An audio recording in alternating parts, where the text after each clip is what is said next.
Jay, LeBron is done winning titles, fact or fiction? You know we had to get something in on the Lakers. We did.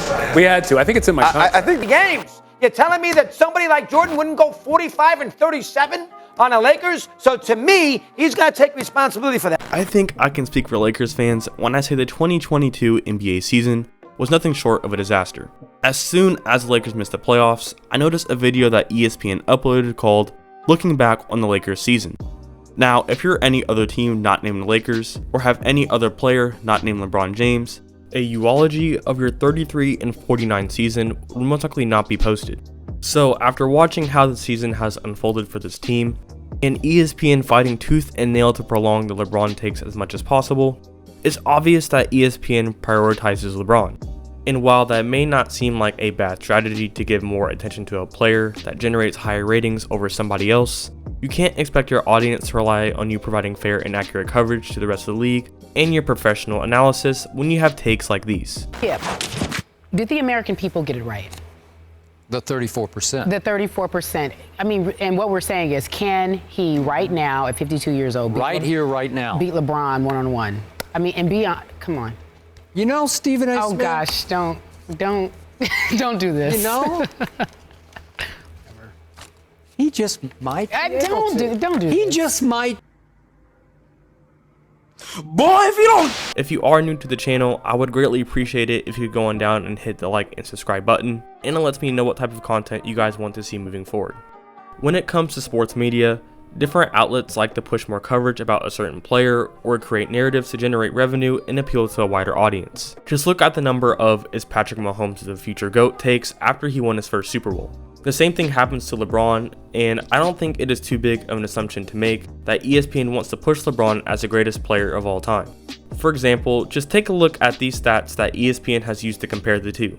On paper, it seems like these two are pretty close, right? LeBron has 4 buzzer beaters, while MJ has 3. But what ESPN doesn't give you is context to these numbers. That's the final 5 seconds of the fourth quarter or overtime, right? But what are the stats when it's the final 24 seconds of the game? Obviously, it's just a small example, but this is just one of the instances where ESPN provides stats without context in order to keep the LeBron and MJ debates alive. The wider audience is the casual sports fan, and the casual fan knows more about LeBron than someone such as Isaiah Roby or Aaron Wiggins. So to appeal to a wider audience, ESPN covers LeBron more and gives at least a couple of LeBron takes a week, even if they are not relevant to what's happening in the NBA world.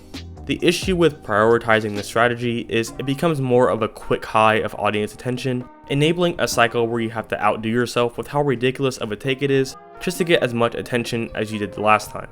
This could potentially blow up in ESPN's face in the long run, since they have not set themselves up for another option or player to replace LeBron.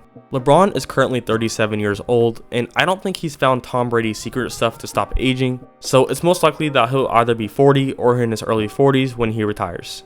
Since ESPN has covered LeBron religiously on the network for the past 2 decades, they would most likely have to go through the process of finding a new face to be their moneymaker, and a new player to crutch on with hot takes. Notable players I think ESPN will try, if they're not already retired or didn't go through a career-altering injury, is Steph Curry, Kevin Durant, or Giannis.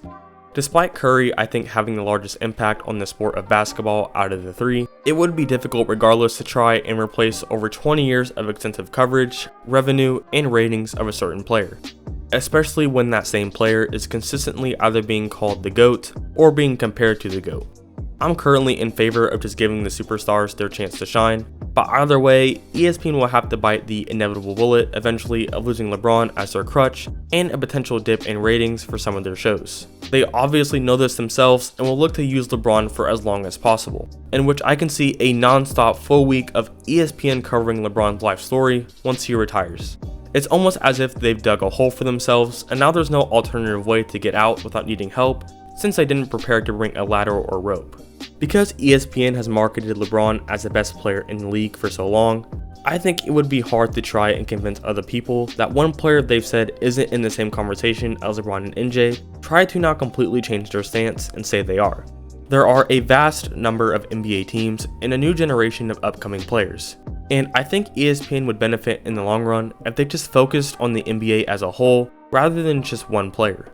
Because once LeBron retires, it's nothing but a cycle of finding the next player that can maybe replace LeBron, and then replacing that player with someone else. The whole point of ESPN is to cover sports with as much variety as possible to a cable audience. The reality is that some people just want to turn on the TV and catch up with everything happening in the NBA or other leagues. But when that's bogged down with Kendrick Perkins covering, is LeBron happy on the Lakers? Or hypothesizing how good of an owner LeBron would be instead of covering teams that are actually in the playoffs, people would eventually just jump to other outlets or creators to get their sports fix and find accurate information and solid NBA debates without the bias being so apparent. So all I ask for ESPN is to let off the LeBron takes every once in a while and to give other players a fair chance to shine. Which is most likely not going to happen. But if you guys enjoyed the video, I would greatly appreciate it if you could go on down and hit the like and subscribe button, and it lets me know what content you guys like to see from me moving forward. And with all that being said, I hope you guys have a great rest of the day, and I will see you all in the next video. 500. Okay, now it's time to move on. It's time to talk about other teams that need our attention. They are one of the biggest, if not the biggest, disappointments in NBA history. Let them sit back and think about what they did wrong, go in timeout, and let's just stop. I'm just sick of the Lakers. I'm just sick of the Lakers. I'm tired of it.